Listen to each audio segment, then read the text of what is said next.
தாய் தமிழ் உறவுகளுக்கு வணக்கம். மருமகனை ராஜ்யசபா எம்பி ஆக்குகின்றார். மருமகனை ராஜ்யசபா எம்பி ஆக்குகின்றார் என்ற தலைப்பில் இந்த காணொளியை நாம் காண்கிறோம்.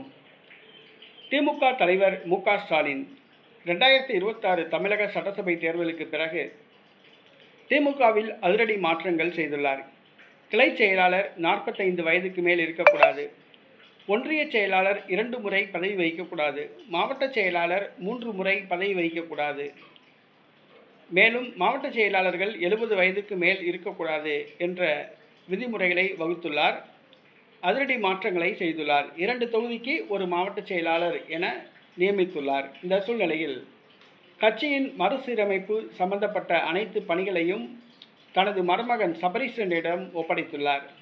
சபரீசனுக்கு அறிவாலயத்தில் தனி அறை ஒதுக்கப்படுகிறது. சபரீசன் கட்சியில் எந்த பதவியும் கிடையாது. தற்பொழுது சபரீசனை ராஜ்யசபா எம்பி ஆக்க மு.க. ஸ்டாலின் முடிவு செய்துள்ளார்.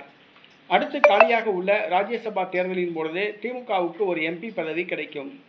அந்த எம்பி பதவியை தனது மருமகன் சபரீசனுக்கு வழங்க திட்டமிட்டுள்ளார். சபரீசனை திமுகவில் நுழைக்கின்றார்.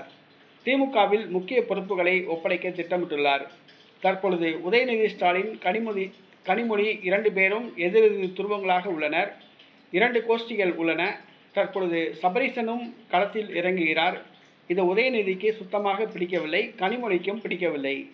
சபரீசனுக்கு ராஜ்யசபா எம்பி வழங்குகிறார் மு.க. ஸ்டாலின்.